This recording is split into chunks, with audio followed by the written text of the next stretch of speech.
Welcome student. We are starting now unit number 2 of paper 2, velocity, acceleration and simple harmonic motion. As the name suggests here, again it is more like a physics. ये पूरा paper ही physics के जैसा है, तो physics के जो basic concept है ये आपको आना चाहिए, एक्सपेक्ट है। तो यूनिट 2 हम शुरू करेंगे आज, velocity, acceleration and simple harmonic motion.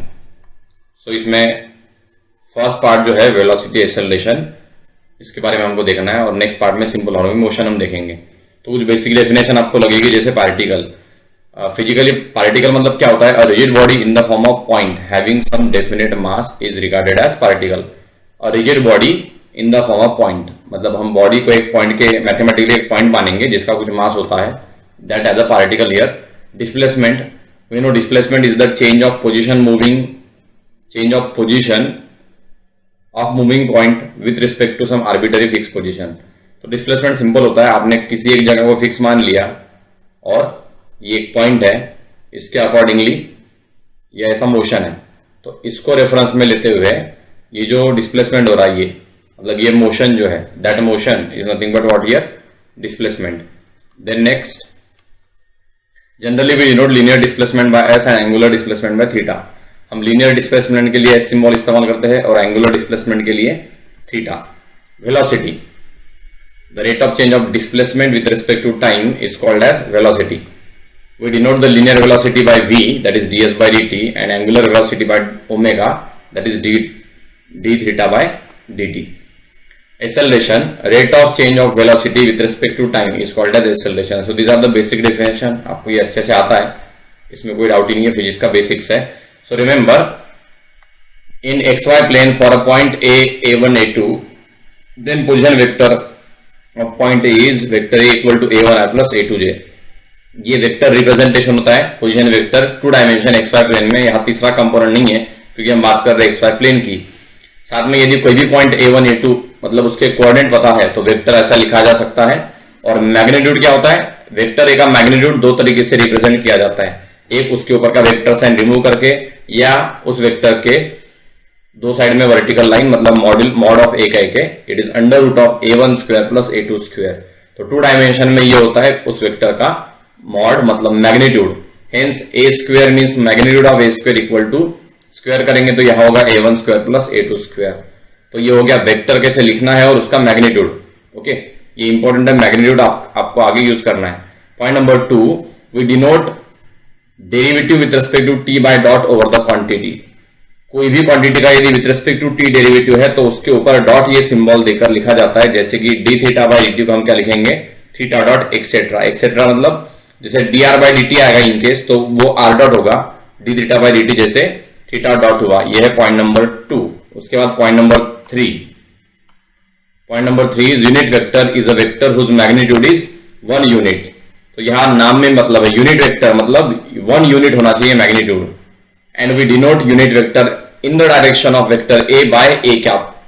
So A cap equal to vector A upon magnitude of vector A. तो आप देखो ये कोई वेक्टर ए है और इसी डायरेक्शन में यूनिट वेक्टर ए कैप है, तो उसी डायरेक्शन में मतलब एग्जैक्टली पैरेलल और डायरेक्शन सेम, तो उसी वेक्टर के डायरेक्शन में यूनिट वेक्टर लिखा जाता है ये फॉर्मूले से, A cap equal to vector A upon magnitude of vector A. उसके बाद point number 4, cos pi by 2 plus theta is minus sin theta and sin pi by 2 plus theta is cos theta. These are the formula. In xy plane for point pxy, x equal to r cos theta and y equal to r sin theta. यदि आप ये point pxy xy plane में put करेंगे तो ये हो जाता है x डिस्टेंस, ये y है ना, ये x और ये y, और इसको हमने बोल दिया r, और ये परपेंडिकुलर ड्रॉ किया pm, तो ये 90 डिग्री का एंगल। तो यहां से आप cos थीटा का डेफिनेशन अप्लाई करेंगे तो क्या मिलेगा? cos theta is adjacent upon hypotenuse मतलब x बाय r। इसी को सॉल्व करके आपको वैल्यू मिलेगी cos theta x equal to r cos theta. कोई डाउट? वैसे आप यहाँ sin थीटा का डेफिनेशन लगाएंगे, sin थीटा का डेफिनेशन तो आपको मिलेगी ये value y equal to r sin theta.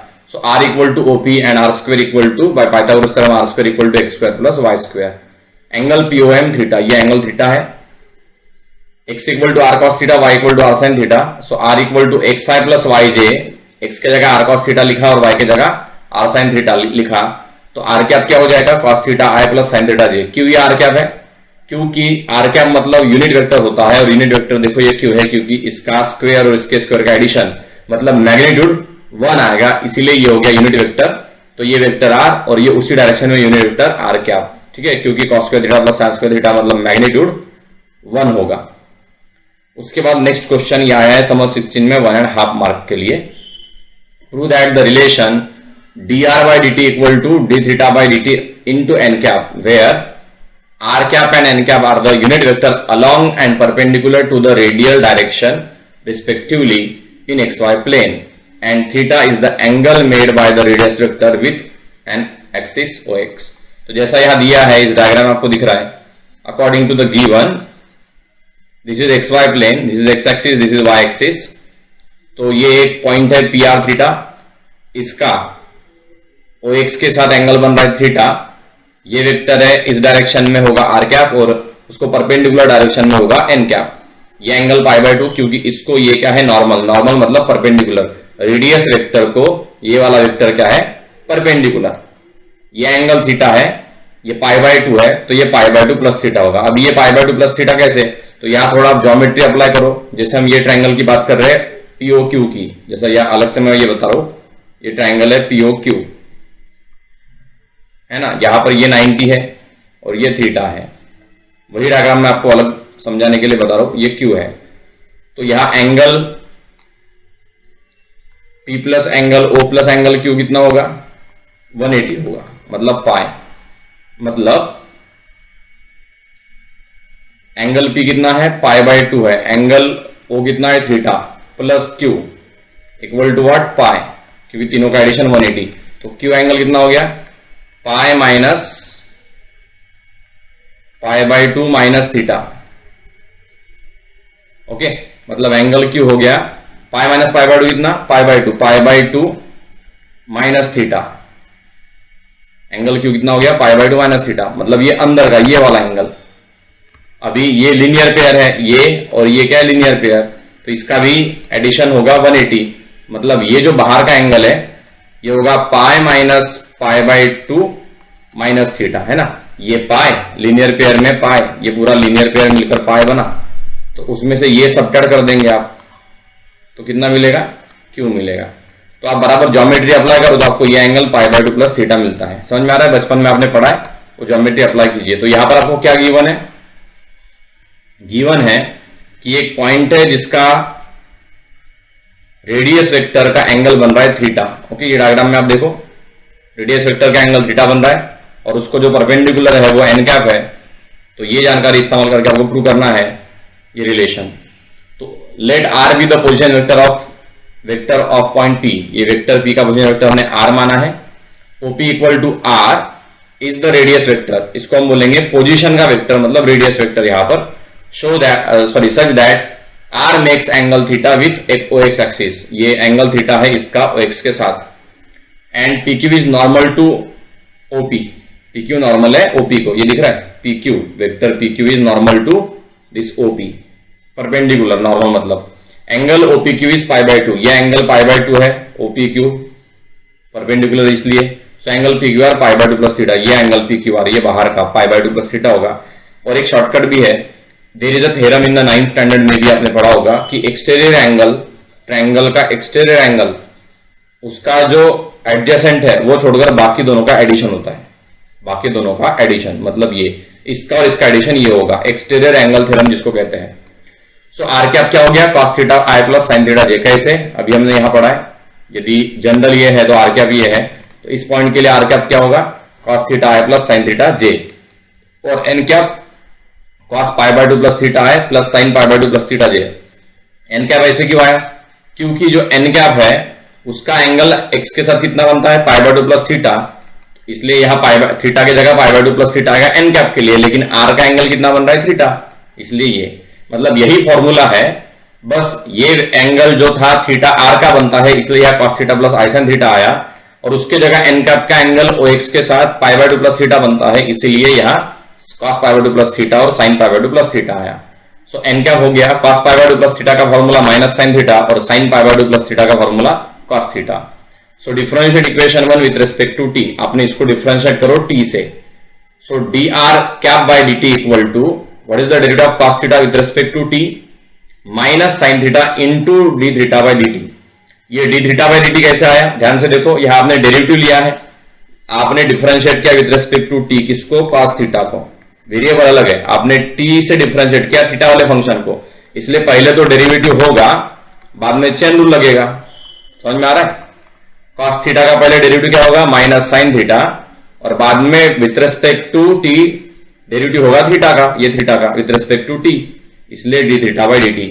Same sine theta का derivative cos theta into chain rule लगाकर D theta by D T J. Then ये हो गया D theta by D T हमने लिया कॉमन, तो माइनस साइन थीटा आई बचा plus cos theta जे बचा, ठीक है। और ये क्या है, देखो इक्वेशन 2 में ये एन कैप है, तो आपने प्रूव किया D R by D T equal to D theta by D T, और ये हो गया N cap. Now the next question ये आया है समर 17 में 1.5 मार्क के लिए, इसके जैसा ही क्वेश्चन है, prove the relation D N by D T equal to minus D theta by D T R cap, where R cap and N cap are the unit vectors along and perpendicular to the radial direction respectively in X Y plane, and theta is the angle made by radius vector with an axis OX। तो आप यहां देखेंगे same given वगैरह सब same है, आपको यही diagram repeat करनी है, everything is same up to this point, equation 2 तक कुछ भी चेंज नहीं है, ओके, कुछ भी चेंज नहीं इक्वेशन 2 तक, थोड़ा आपको इसके बाद चेंज करना है। इक्वेशन 2 के बाद आप क्या करेंगे, जैसा इस क्वेश्चन में आपने क्या किया, इस क्वेश्चन में आपने 1 को डिफरेंशिएट किया t से, मतलब r कैप को डिफरेंशिएट किया, किसको, आर कैप को। इसमें अभी आप क्या करेंगे, होमवर्क में एन कैप को डिफरेंशिएट करेंगे टी से, और एन को मतलब इसको डिफरेंशिएट करेंगे टी से, और आंसर में राइट साइड में आर लाएंगे, जैसा आपको यहां दिख रहा है, ये जैसा हमने यहां कॉमन लिया D theta by D T, यहां आप कॉमन लेंगे minus D theta by D T, और जो बचेगा ये ब्रैकेट वो आएगा, जैसा यहां एन कैप आया था तो यहां आर कैप आएगा। समझे, सिंपल थिंग, इक्वेशन 2 तक सेम रखना है, एन को डिफरेंशिएट करना, यहां आर को किया है, आप अभी n को मतलब इक्वेशन 2 को डिफरेंशिएट करेंगे t से, डेरिवेटिव निकालेंगे, और d minus D theta by D T common लेके जो बचेगा वो r कैप रहेगा। और सेम क्वेश्चन नंबर 18 समर 18 में आया था 1.5 मार्क के लिए, इसमें दोनों प्रूफ है। यहां एक फर्क है, वो ये कि आपको n कैप के जगह थीटा कैप इस्तेमाल करना है, थीटा कैप, साथ में ये लिखा है यहां, साथ में D theta by D T को थीटा डॉट बोला है, देखो यहां पर ये थीटा डॉट दिख रहा है, ये थीटा डॉट है और ये भी थीटा डॉट है, समझे। तो ये क्वेश्चन जो है समर 18 का, ये क्वेश्चन, ये जो होमवर्क दिया है वो, और जो आपने सॉल्व किया वो, दोनों मिलकर एक साथ आया है, और दोनों में चेंज क्या है, दोनों के कंपेरेटिवली इसमें क्या चेंज है, इसमें एन कैप के जगह थीटा कैप यूज करना है, मीनिंग वही है, और D theta by D T जब आगे मिलेगा यहां, तो उसके जगह आपको थीटा डॉट लिखना है। हमने पढ़ा है कि टाइम डेरिवेटिव मतलब थीटा का derivative with respect to T मतलब टाइम, हम किस सिंबल से लिखते हैं, डॉट से। समझ में आ रहा है? तो ये दोनों होमवर्क है, बहुत सिंपल है, अभी के अभी आप ट्राई करो, और अगले यूनिट में जाने के पहले जो भी हमने पढ़ा है बेसिक्स वो एक बार रिवाइज करो, ठीक है। Thank you.